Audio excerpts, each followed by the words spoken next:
بسم الله الرحمن الرحيم. الحمد لله رب العالمين، والصلاة والسلام على سيد الأنبياء والمرسلين محمد وعلى آله وأصحابه أجمعين. أما بعد، فأعوذ بالله من الشيطان الرجيم. بسم الله الرحمن الرحيم. يا أيها الذين آمنوا قوا أنفسكم وأهليكم نارا وقودها الناس والحجارة عليها ملائكة غلاظ شداد لا يعصون الله ما أمرهم ويفعلون ما يؤمرون. صدق اللہ العظیم. پچھلے دونوں جمعے جو باتیں سامنے آئی تھی ان باتوں کا بنیادی مقصد یہ ہے کہ ہم اپنی اولاد کے تعلق سے اپنی ذمہ داری کو سمجھیں. ہم جس دور میں جی رہے ہیں اس دور میں ایمان کی حفاظت کرنا ایک بہت بڑا چیلنج ہے. ایمان کو باقی رکھنا، اپنے ایمان کو باقی رکھنا، اپنی نسلوں کے ایمان کو باقی رکھنا ایک بہت بڑا مسئلہ ہے.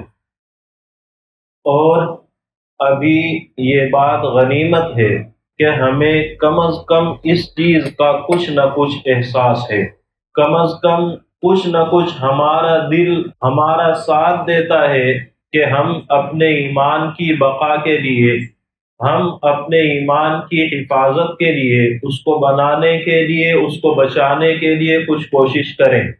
جبکہ آپ اپنی آنکھوں سے دیکھ رہے ہیں کہ نئی آنے والی نسل اپنے آپ کو کسی درجے میں مسلمان باقی رکھنا تو چاہتی ہے لیکن مسلمان دکھانا نہیں چاہتی ہے. اپنے اسلام کو چھپانے کی کوشش کرتے ہیں. اپنے اعمال، اپنے افعال، اپنی وضاحت، اپنا رہن سہن، اپنی بناوٹ ایسی رکھتے ہیں جس سے ہم دونوں طرف موقع پر سیٹ ہو سکے. اپنے آپ کو مسلمان کہنا چاہیں کہہ دیں کہ ہم تو مسلمان ہیں، اور اگر کہیں حالات مشکل آئے تو ہم کہہ دیں کہ ہم تو تمہارے جیسے ہیں. اس پوزیشن میں لا کر نئے آنے والی جو ہماری جنریشن ہے انہوں نے اپنے آپ کو کھڑا کر دیا ہے، اور حالات بہت ممکن ہے کہ اس طرف بڑھ جائیں کہ جو کچھ وہ دکھا رہے ہیں وہ حقیقت بننے لگے. بہت ممکن ہے کہ ان کے بعد ایسی نسل تیار ہو جنہیں اپنے ایمان کی پرواہ ہی نہ ہو. وہ کہیں گے کہ ہمیں ملک کے اندر چونکہ زندہ رہنا ہے اور زندہ رہنے کے لیے اس چیز سے بچنا ہے اور اس کام کو کرنا ہے تو ہم حالات کی رو میں بہہ جاتے ہیں. اس لیے اولاد کی تربیت کا معاملہ، اولاد کے دین کی حفاظت کا معاملہ ہماری سوچ سے کہیں زیادہ نازک ہے. اور اولاد کی حفاظت، اولاد کی تربیت، اولاد کے اعمال پر نظر اور ان کے اعمال کی اصلاح کی فکر، یہ ایسا عمل ہے جس کے لیے کوئی عمر کی قید نہیں ہے.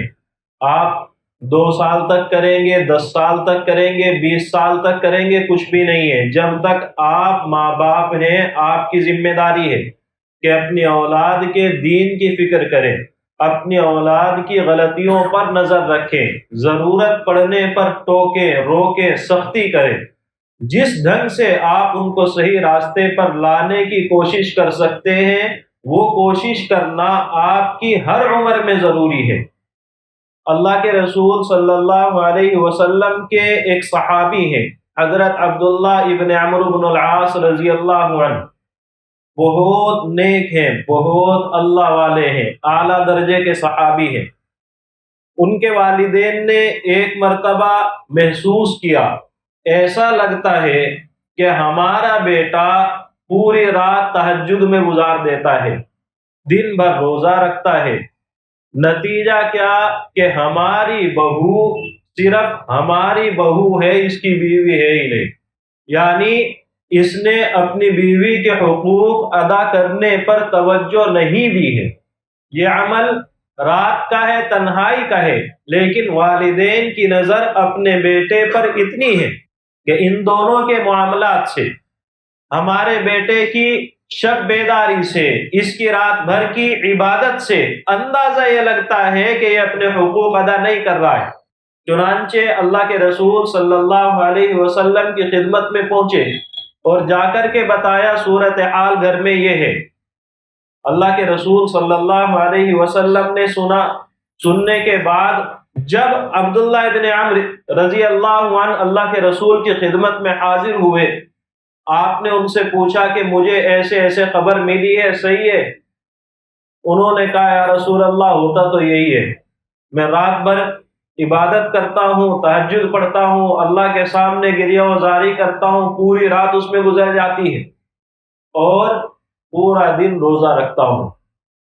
اللہ کے رسول صلی اللہ علیہ وسلم نے فرمایا میں اللہ تعالیٰ سے تم سے زیادہ ڈرتا ہوں، اللہ تعالیٰ کی عبادت کرنے کا حریص تم سے کہیں زیادہ ہوں، لیکن اس کے باوجود میں سوتا بھی ہوں، میں اپنے حقوق بھی ادا کرتا ہوں، روزہ بھی رکھتا ہوں، افطار بھی کرتا ہوں، یعنی ایسا بھی ہوتا ہے کہ روزہ بھی رکھتا ہوں اور ایسا بھی ہوتا ہے کہ نہیں بھی رکھتا ہوں، نفل روزوں کی باتیں ہو رہی ہیں۔ پھر آپ نے ان کو چند چیزیں بتائی، ان میں سے ایک آپ نے فرمایا کہ تمہاری جان اور تمہاری زندگی کا تمہارے اوپر ایک حق ہے، ان لنفسک علیک حقا، تمہارے اوپر خود تمہاری زندگی ایک حق چاہتی ہے، وَإِنَّ لِزَوْجِكَ عَلَيْكَ حَقًّا، تمہاری بیوی کا بھی تمہارے اوپر حق ہے، تمہاری آنکھوں کا بھی تمہارے اوپر حق ہے، سویا بھی کرو، عبادت بھی کیا کرو، اللہ کی عبادت بھی کرنی ہے لیکن حقوق کی رعایت کے ساتھ۔ تو اس ساری بات کو بتانے کا اصل مقصد کیا ہے؟ والدین ہیں، جوان اولاد ہے، شادی ہو چکی ہے، لیکن اس کی غلطی پر نظر ابھی بھی رکھ رہے ہیں، اور اس نظر کا نتیجہ یہ ہے کہ جب غلطی ہوئی اللہ کے رسول صلی اللہ علیہ وسلم سے درخواست کر کے اس غلطی کی اصلاح بھی کراتے ہیں۔ ایک سفر میں حضرت عائشہ رضی اللہ عنہا ہیں، اللہ کے رسول صلی اللہ علیہ وسلم ساتھ میں ہیں، اللہ کے رسول کا نکاح حضرت عائشہ سے ہو چکا ہے، اب وہ آپ کی بیوی ہے، پورا قافلہ ہے، حضرت عائشہ رضی اللہ عنہا کا ہار گم ہو جاتا ہے، صحابہ اس ہار کو تلاش کر رہے ہیں، اسی دوران مسئلہ آیا پانی موقع پر موجود نہیں ہے، نماز کا وقت ہو رہا ہے، اللہ کے رسول کے لیے پانی دستیاب نہیں ہے، صحابہ کے لیے پانی موجود نہیں ہے۔ کچھ صحابہ حضرت ابو بکر رضی اللہ عنہ کے پاس آتے ہیں کہ تمہاری بیٹی کی وجہ سے یہ سب ہو رہا ہے۔ حضرت عائشہ رضی اللہ عنہا اس وقت اللہ کے رسول کے پاس موجود ہے، کہنے کے لیے حضرت ابو بکر کے پاس یہ الفاظ تھے، بھائی میں نے نکاح کر دیا، میں ذمہ داری سے بری ہو گیا، اب وہ اللہ کے رسول کی بیوی ہے، میں کیا کروں، وہ جانے۔ حضرت ابو بکر رضی اللہ عنہ نے یہ نہیں کیا، ایک طرف اللہ کے رسول صلی اللہ علیہ وسلم کا لحاظ ہے کہ آپ موقع پر موجود ہیں، اس لیے کچھ کر نہیں پا رہے ہیں، کرتے ہیں تو سختی کے ساتھ ان کو دیکھتے ہیں اور دیکھ کر کے اشارہ کر کر کے بتا رہے ہیں تیری وجہ سے یہ سب ہو رہا ہے، اللہ کے رسول پانی کی وجہ سے پریشان ہے، تیری وجہ سے ہو رہا ہے، پیچھے سے جا کے مارتے ہیں، جیسے آپ نے بھی کبھی چوری چھپے دوستوں کو مارا ہوگا، ہلکے ہلکے ایسے مار رہے ہیں کہ اللہ کے رسول کو معلوم بھی نہ ہو اور اس کو غلطی کا احساس بھی ہو جائے۔ اللہ تعالیٰ بھی یہ سارا منظر دیکھ رہا ہے، میرے رسول کی بیوی کی وجہ سے یہ ہو رہا ہے، لیکن کر تو میں ہی رہا ہوں۔ اللہ کو چونکہ ایک مسئلہ بتانا تھا کہ تیمم بھی ہوتا ہے، تو اللہ تعالیٰ نے پورے مسئلے کا حل تو بتا دیا کہ تیمم کر کے نماز پڑھ لو، پانی کی تمہیں ضرورت آج نہیں، زندگی بھر کے لیے ختم ہے۔ لیکن اس میں ہمیں سبق کیا مل رہا ہے کہ ابو بکر صدیق رضی اللہ عنہ بیٹی کے نکاح ہونے کے باوجود، جبکہ بیٹی اپنے شوہر کے ساتھ موجود ہے، اس کے باوجود اس کی اصلاح اور اس کو ذہنی طور پر چوکنا رہنے، ہوشیار رہنے کی ترغیب کرتے ہیں۔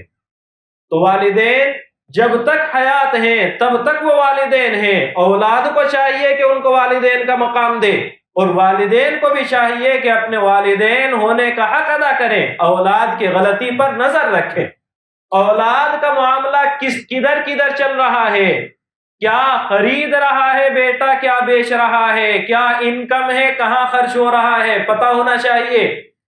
ایسا تو نہیں ہے کہ بیٹا ماشاءاللہ لاکھوں میں کما رہا ہے، 20-30 ہزار عیاشیوں میں بھی اڑا رہا ہے، حرام کاموں کے اندر پیسہ لگ رہا ہے، محفلوں میں جاتا ہے، ہوٹلوں میں جاتا ہے، یہاں اس مجلس میں اتنا لٹایا، وہاں پر اتنا لٹایا، یہ تو نہیں چل رہا ہے۔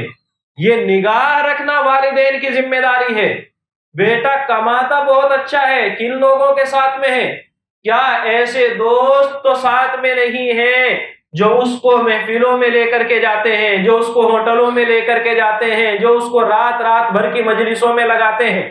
وہ دوست جو اس کے ذہن کو خراب کر رہے ہیں، وہ دوست جو اس کی دینداری کو برباد کر رہے ہیں، جو آپ نے بچپن سے سنبھال کر کے رکھی تھی۔ آپ نے بچے کو اسکول میں بھیجا ہے، اور اسکول میں بھیجنے کے بعد آپ مطمئن ہیں کہ میرا بیٹا اسکول میں پڑھائی کے لیے جا رہا ہے، لیکن آپ کو پتہ نہیں ہے کہ اسکول کے آس پاس نشے کی چیزیں بیچنے والے، طرح طرح کی ڈرگ سپلائی کرنے والے، منشیات کے عادی بنانے والے، بچوں کو یہ لت لگانے والے بھی پھر رہے ہیں، اور ان کو کام زیادہ محنت کا نہیں ہوتا ہے، کسی ایک کو پکڑنا ہوتا ہے، اس ایک کو پکڑنے کے بعد اس کی زبان پر ایک ذائقہ چکھانا ہے، اور وہ ذائقہ اپنا کام خود کرتا ہے کہ ایک مرتبہ جب منہ لگا ہے تو دوبارہ وہ چاہیے، اور دوسری مرتبہ لگا ہے تو تیسری مرتبہ چاہیے، اور آہستہ آہستہ اس کی لت اور اس کی ضد اور اس کی عادت ایسی بن جاتی ہے کہ اب اس کے بغیر کام چلنے والا نہیں ہے، اور پھر وہی بتاتا ہے کہ شروع میں جو فری میں دیا تھا آج اتنے ہزار کا پیکٹ ہے۔ آپ کا پیسہ بھی برباد ہے، آپ کی نسل بھی برباد ہے، آپ کو پتہ بھی نہیں ہے۔ آپ کا بیٹا جب آپ نے اس کو پاکٹ منی ضرورت کے حساب سے دی اور وہ پوری ملی نہیں، تو اب وہی گینگ جو اس کو غلط راستے پر لے کر کے آیا ہے وہ بتائے گا چلو پیسے کمانے کا طریقہ میں بتاتا ہوں، تمہیں اب یہ پیکٹ فلاں جگہ پر بیچنا ہے، اتنا تمہیں ملے گا، اتنا تمہارا پروفٹ ہے۔ اس راستے پر کون لوگ آپ کی اولاد کو لگا رہے ہیں؟ آپ کا بچہ جو ابھی تک بڑا اچھا گھر پر آتا تھا، خوشی خوشی اس کا چہرہ کیوں بدلا ہوا رہتا ہے؟ جو آپ سے بات کرتے ہوئے بڑا مطمئن ہوتا تھا اب وہ کیوں چڑ جاتا ہے؟ جو آپ کی سختیوں کو برداشت کرتا ہے اب وہ آپ کی ہلکی سی تنبیہ پر کیوں آپ سے دور ہو جاتا ہے؟ آپ نے اس کی طبیعت کے اندر یہ چینج کیوں محسوس نہیں کیا ہے؟ آپ نہیں دیکھ رہے ہیں کہ وہ بچہ جو رات میں 11-12 بجے تک سو جاتا تھا، اس کے کمرے کی لائٹ 2 اور 3 بجے تک کیوں آن ہے؟ وہ بچہ جو اپنے موبائل میں فلمیں دیکھا کرتا تھا، آج کل فلموں کے بغیر موبائل چل رہا ہے تو وہ کہاں جا رہا ہے؟ فلمیں دیکھنا کوئی اچھی چیز نہیں ہے، لیکن یہ چینج بہت بڑا ہے کہ فلموں کے دیکھنے کے وقت میں موبائل کی اسکرین ایسے تھی، آج کل اسکرین پوری جلتی ہے، پورے گھنٹے جلتی ہے، لیکن سیدھی رہ کر کے چل رہی ہے۔ یہ فرق کہاں سے آیا ہے؟ کس کے ساتھ میں لگا ہے؟ کس راستے پر گیا ہے؟ کیا کوئی ساتھ میں ایسا جڑا ہے جو اس کے دین پر حملہ کر رہا ہے؟ یہ دھیان رکھنا والدین کی ذمہ داری ہے۔ غفلت برتیں گے بعد میں پریشان ہوں گے، اور اس پریشانی کا کوئی حل نہیں ہوگا۔ بری صحبت سے بچانا ضروری ہے، ہمارے نوجوانوں کو بچنا ضروری ہے، لیکن ان کے اوپر نگرانی والدین کا کام ہے۔ اللہ کے رسول صلی اللہ علیہ وسلم نے ایک واقعہ بتایا ہے، آپ بڑے مزے سے اس کو سنتے بھی ہیں، سناتے بھی ہیں۔ ابھی میں صرف ایک لفظ بتاؤں گا۔ ایک بنو اسرائیل کا نوجوان جس نے 100 قتل کیے تھے، 99 ہوئے تھے، اور وہ پوچھ رہا تھا کہ میری توبہ کا کوئی راستہ ہے؟ سامنے والے نے بتایا کہ نہیں ہے۔ اس نے کہا جب ہے ہی نہیں تو پھر تو ہی کیا کر رہا ہے، تو بھی چل۔ اس کو بھی کر دیا، 100 پورے ہو گئے۔ آگے جا کر کے کسی سے پوچھتا ہے، کسی عالم سے کہ کوئی راستہ ہے کہ ہے؟ انہوں نے راستہ کیا بتایا ہے؟ انہوں نے راستہ یہ بتایا ہے توبہ ہو جائے گی۔ جس بستی میں رہتے ہو، جس آبادی میں رہتے ہو، جس علاقے میں رہتے ہو، یہاں کے لوگ بدکار ہیں، یہاں کے لوگ برے ہیں، ان لوگوں کے ساتھ تمہارا رہنا سہنا اللہ کو پسند نہیں ہے۔ تم توبہ کرنا چاہتے ہو، یہاں سے نکلو، فلاں بستی میں چلے جاؤ، توبہ اللہ قبول کر لے گا۔ بتانا کیا تھا؟ برے لوگوں کے ساتھ رہتے ہوئے اللہ کی رحمت متوجہ نہیں ہوگی۔ برے لوگوں کے ساتھ رہو گے، خدا کی رحمت سے محروم رہو گے۔ برے لوگوں کے ساتھ رہو گے، صحیح راستہ پانا مشکل ہو جائے گا۔ برے لوگوں کے ساتھ رہو اور برائی نہ کرو، ممکن نہیں ہے۔ اس لیے اگر برائی کو چھوڑنا ہے، یہ بستی چھوڑو، فلاں جگہ پر چلے جاؤ، انجام کیا ہے؟ راستے میں ہی دم توڑ دیتا ہے۔ اللہ کی طرف سے دونوں فرشتے آ رہے ہیں، نیک لوگوں کی روح قبض کرنے والے بھی آتے ہیں، گنہگاروں کی روح قبض کرنے والے بھی آتے ہیں۔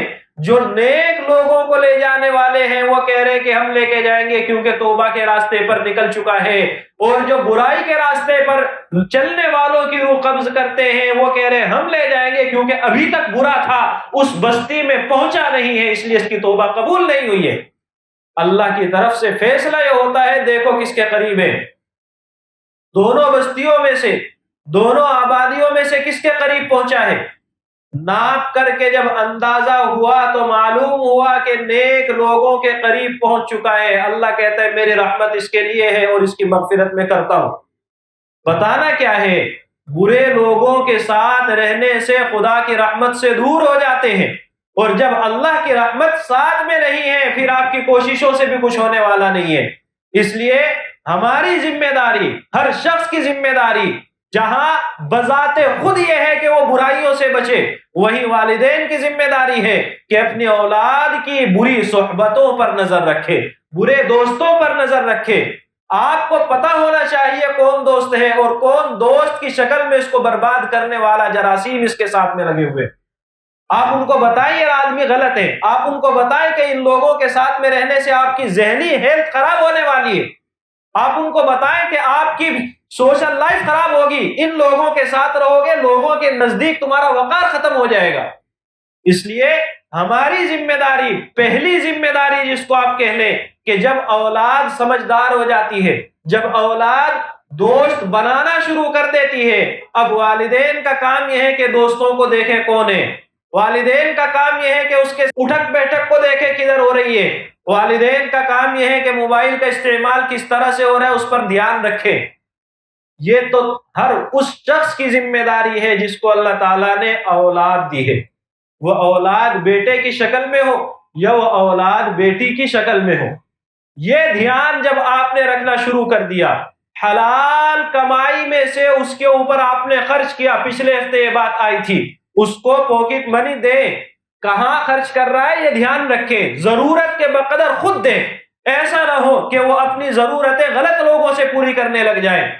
جب آپ نے یہ کام کرنا شروع کیا ہے، اس کی ضرورتوں کا لحاظ رکھنا شروع کیا ہے، اس کی زندگی پر آپ نے دھیان رکھنا شروع کیا ہے، اور اللہ نے آپ کو اولاد بیٹی کی شکل میں دی ہے، آپ کی ذمہ داری اور بڑھ جاتی ہے۔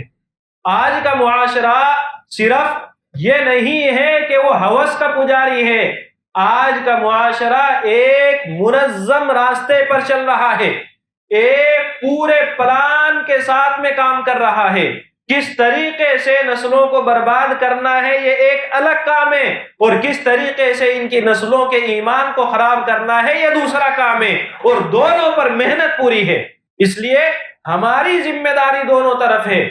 اپنی اولاد کو تعلیم نہ دے، معاملہ مشکل ہے، لیکن تعلیم کی وجہ سے اس کا دین خراب ہو جائے یہ زیادہ خراب بات ہے۔ اگر ہمیں دو چیزوں میں سے ایک کو قربان کرنا پڑے کہ یا تو تعلیم رہے گی یا تو ایمان رہے گا، ہماری ذمہ داری ہے ایمان بچائیں، تعلیم کو چھوڑ دیں۔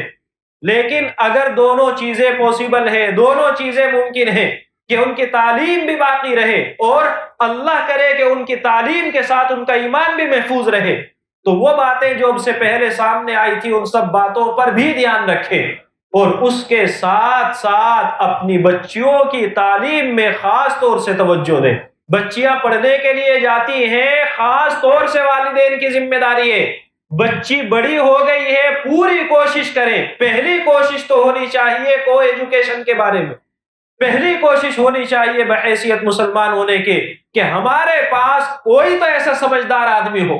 کتنے لوگ ہم میں یہاں موجود ایسے ہوں گے جن کو اللہ تعالیٰ نے استطاعت دی ہے، جن کے پاس مالی وسائل ہیں، جو اپنے پیسوں سے پیسہ کمانا چاہتے ہیں اور کما رہے ہیں۔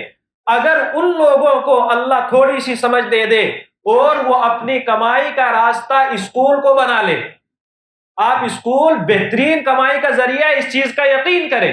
وہ لوگ جو اسکول اچھے ڈھنگ سے چلاتے ہیں بڑے بڑے بزنس مین سے زیادہ کماتے ہیں، تو کیوں ہمارے مسلمانوں کے اندر ایسے لوگ نہیں آتے ہیں جو اپنا اسکول جو پوری خود کی نگرانی میں ہو، جس پر پورا کنٹرول خود کا ہو؟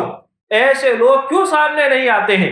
ہر علاقے کے اندر چھوٹے اسکول، چھوٹی لیول تک، ان اسکولوں کے اندر بھی اپنا استعمال، اپنا انتظام، اپنا طریقہ کار، اپنے نگرانی والے لوگ کیوں نہیں ہوتے؟ ہمیں کوشش کرنی چاہیے، خود سے انتظام نہیں، ایسے لوگوں کو تلاش کرنا چاہیے، ان کو کہیں بھائی آپ اپنا اسکول بنائیں، اسکول سے کمائی ہوگی، آپ اپنا ٹرسٹ بنائیں، اس ٹرسٹ کے تحت اسکول چلائیں اور اس اسکول کے اندر اعلیٰ تعلیم دیں۔ پہلی کوشش مسلمانوں کی یہ ہونی چاہیے۔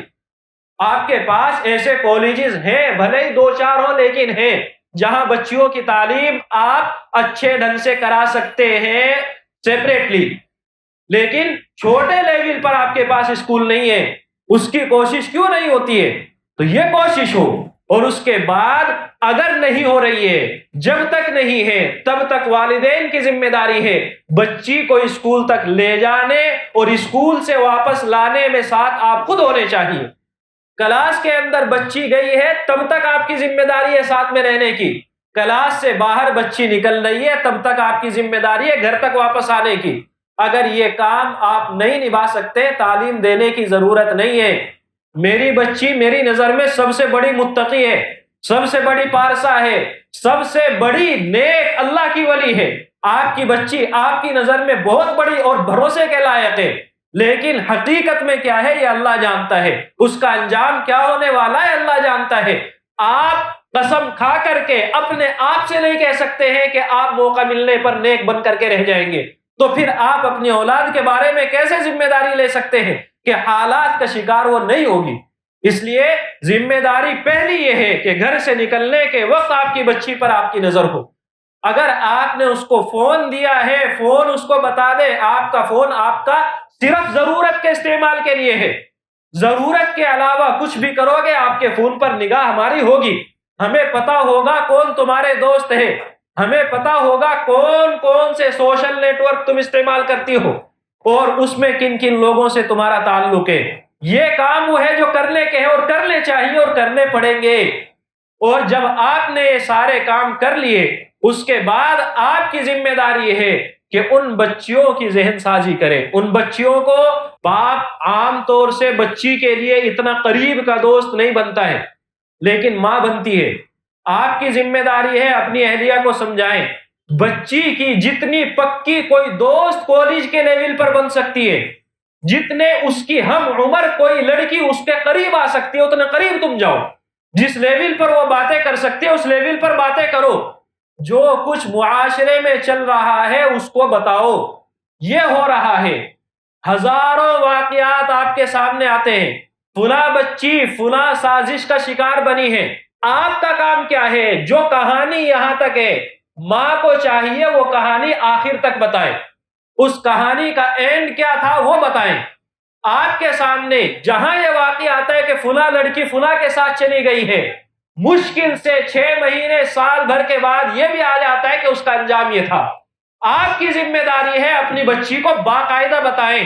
وہ بچی ماں باپ سے آزاد ہو کر کے کورٹ کے ذریعے سے، اس قانون کے ذریعے، اس تنظیم سے جڑ کر کے فلاں کے ساتھ گئی تھی، اس نے اس بچی کا حشر یہ کیا ہے، یہ بتائیں۔ ایک کہانی نہیں ہے، ہزاروں کہانیاں پورے انجام کے ساتھ موجود ہے، وہ بتائیں۔ ان کو بتائیں کہ جو آپ کو یقین دلاتے ہیں کہ ہم تو آپ کے ساتھ مخلص ہیں، استعمال ہونے کے بعد وہ کیا حشر کرتے ہیں، اس کو پتا ہو کہ انجام کیا ہوتا ہے، اس کو پتا ہو کہ دنیا والے صرف استعمال کرتے ہیں، اس سے آگے تمہاری کوئی حیثیت ان کی نظر میں نہیں ہے۔ آج جو آپ کو آپ کے والدین کے خلاف ورغلا رہا ہے، جب والدین کل آپ کے ساتھ نہیں ہوں گے اور آپ انہی والدین سے مدد کی فریاد کر رہے ہوں گے، یہ ساتھ دینے والا کل آپ کے ساتھ میں نہیں ہوگا، جیسے فلاں فلاں فلاں فلاں ان کے ساتھ میں نہیں تھا، جیسے اس نے ان کا انجام کیا، اس نے ان کا انجام کیا ہے۔ یہ ساری چیزیں آپ گھر میں سامنے لائیں اور کوشش کریں کسی بھی طرح میرے گھر پر ہر شخص اپنے طور پر کوشش کرے کسی بھی طرح میرے گھر پر معاشرے کے یہ والے غلط اثرات نہ پڑنے پائیں۔